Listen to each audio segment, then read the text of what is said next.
yesterday's news. Hello, welcome to Old News, the programme and podcast which looks at news stories of the day through the papers of yesterday.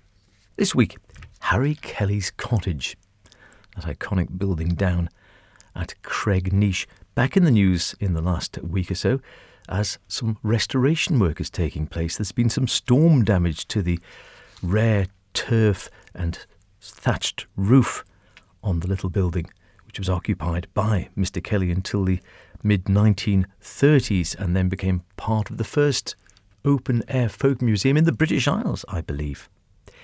Well, if you go back to the papers, particularly if I start with the Journal of the Manx Museum, Tuesday, March the 1st, 1938, we see a picture of Mr. Kelly himself. I don't know how many there are of these in the annals, returning to his cottage when he was still living there in the presumably early 1930s.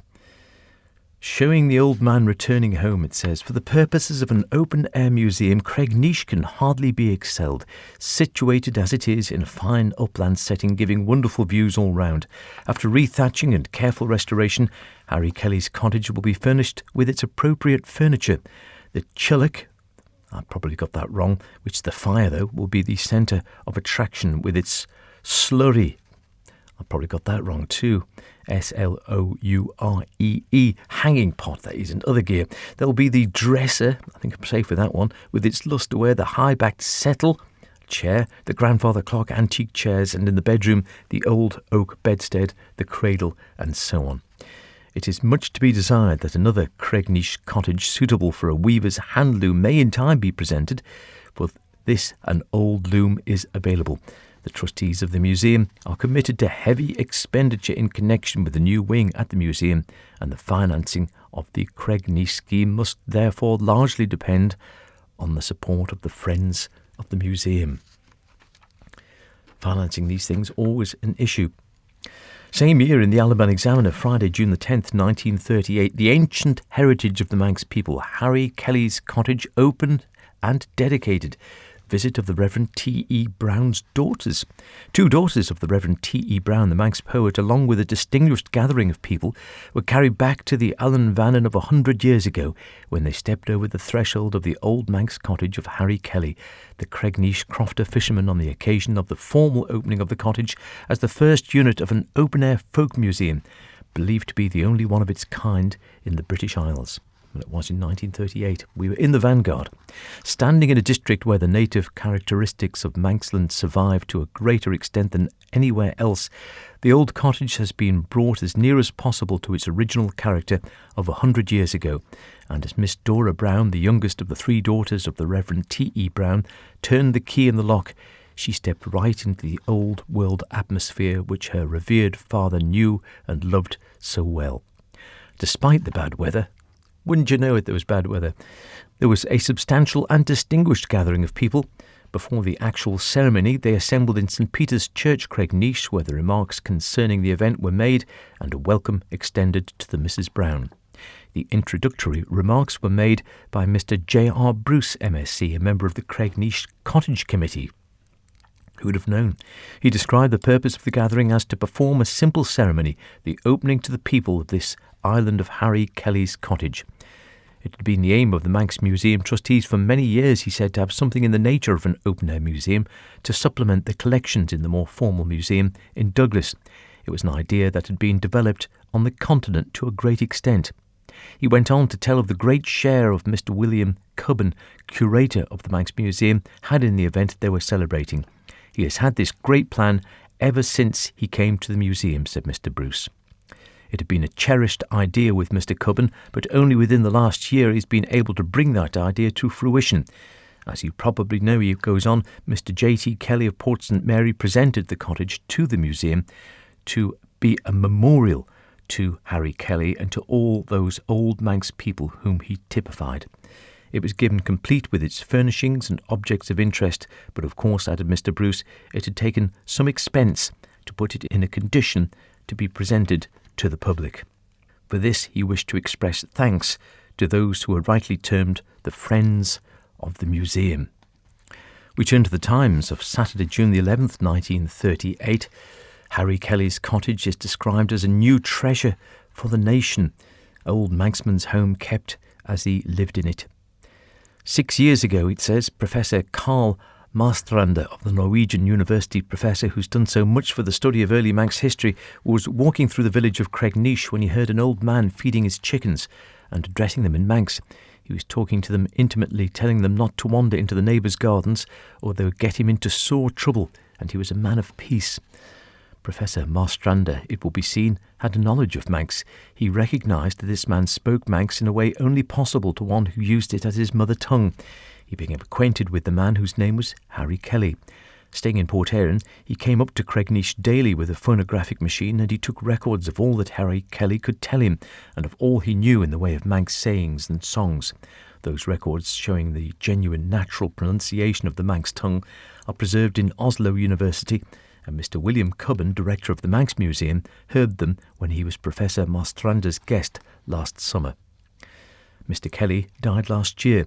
In Norway, there is a great cult of open-air folk museums, of preserving entire buildings with all their old-world furnishings, and Professor Marstrander suggested to Mr. Cubban that Harry Kelly's cottage should be made to serve that purpose in the island. Mr. Cubban saw the cottage's new owner, Mr. J.T. Kelly of Port St. Mary, who was Harry Kelly's nephew, and obtained the cottage as a gift.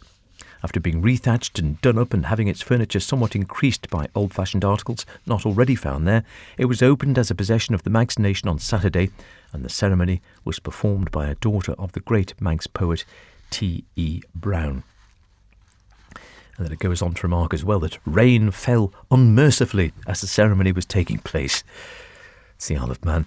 But it proved the acid test of Manx patriotism. Several dozen people were present from various parts of the island, and bearded, jerseyed natives of Cregnish looked on in pride. And then it continues saying, the homely little church of St. Peter's is close by. The vicar of Rushen, the Reverend John Duffield, invited the museum authorities to have their speech-making there. Later he told the company that though the building in which they were met was a place of worship, if on an occasion like this they deemed to express their feelings in applause, he would not consider it irreverent. He opened the proceedings with a prayer in which thanks were offered to God for the gift of this ancient home for all the island's heritage and for the steps which were being taken to preserve the love of the Manx nation. And then Mr. Bruce goes on to say, we do not want you to think, our good friends of Cregnish, that we are trying to make this house or your village another curio for the visitors to the island. You are rightly proud of the men who were reared here, who ploughed these fields and ploughed the seas below. I want you to look at this house, which now goes down to posterity, as a memorial to your fathers and a reminder to the people of today of the surroundings and environment in which they lived and grew and developed that character which we all treasure so much.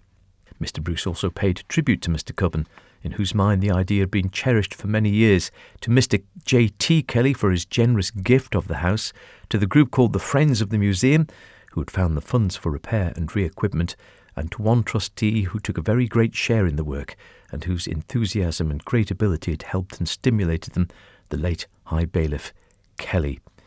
Mr. Cubban was called upon to speak and told the history of Professor Marstrander's discovery of Harry Kelly. We ought to have another cottage, Mr. Cubban declared amid approving smiles. There is a hand-loom at Ballafesson in the ownership of old Mr. Hudson, the fidder, and he would be glad to set it up in a cottage at Cregnish and teach anyone how to carry on the old craft.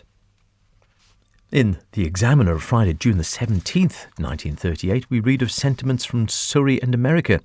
The Journal of the Manx Museum records the receipt of the following letter from Mr. Cyril Peyton of Sutton, Surrey, a brother of the Reverend E.C. Peyton, and Miss S. Peyton, or is it Patton, of Ramsey, a single T. The island is indeed to be congratulated on the acquisition of Kelly's cottage at Cregnish.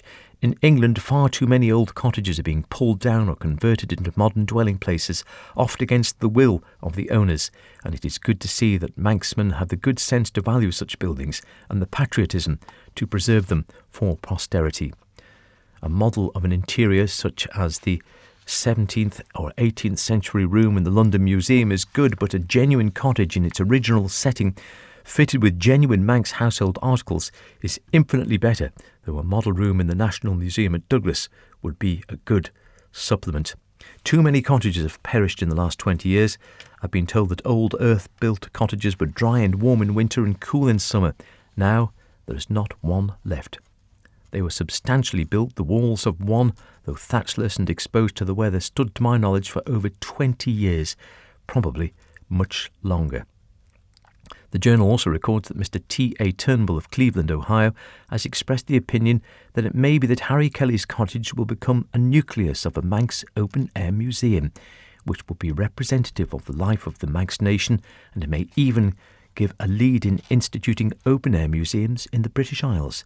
Cregneash is a most suitable place for such a museum. And of course he was absolutely right, wasn't he? In the Mona's Herald, Tuesday, September the 6th, more than 2,500 people, we read, have visited Harry Kelly's cottage, the open-air museum at Cregneash, since it was opened to the public in June. So that's quite a lot, isn't it? Pretty good going. And if we just skip to 1947 briefly, we read of Eamon de Valera visiting the island. Paying his first visit to the Isle of Man, Mr. Eamon de Valera, Prime Minister of Eire, landed at the Victoria Pier on Tuesday morning in the corvette Ellie Marsha, one of the British ships stationed at Londonderry during the war and recently acquired by the Eire government along with 2 other corvettes. He's been making a health and holiday cruise of the Western Isles, including the Blaskets on the Kerry coast, Arran Isle off Galway, Arranmore and Tory Isle, and on Sunday, Iona and Barra in the Outer Hebrides, at many of which he paid courtesy visits. He was accompanied by his 26-year-old son, Rory de Valera, who was also on his first visit. Lieutenant General D. McKenna, Chief of Staff at Eire and Defence Forces, and Captain H.J.A.S. Jerome, Director of Naval Services, amongst others. It's reported that Mr. de Valera's visit aroused little, if any, interest among the thousands of holidaymakers in the Isle of Man, and there was only a handful of spectators to watch his arrival. No crowds thronged his route, and only around a dozen people noticed arrival at the town hall, where the party drove in 2 cars to pay a courtesy visit on the mare. They then proceeded to Government House for a private luncheon party given by the Governor and Lady Bromett. A group of British and Irish pressmen with a battery of cameras accompanied the party, who made a motor tour after lunch, followed by tea at the Manx Museum. And then it goes on to say, Mr. de Valera, during his motor tour, visited the old village of Cregneash near the chasms and Harry Kelly's cottage, which was recently presented to the Manx Museum trustees. The curator, Mr. Edward Madrell, spoke to him in Manx, and Mr. de Valera spoke in Gaelic, but they understood each other perfectly.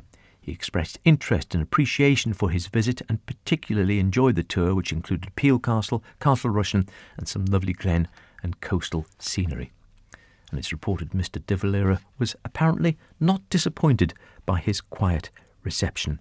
He left the island on Wednesday morning with his party shortly before 10 a.m. for Dublin, when the weather was fine and the sea smooth. He didn't always see smooth seas and fine weather in his day, did he?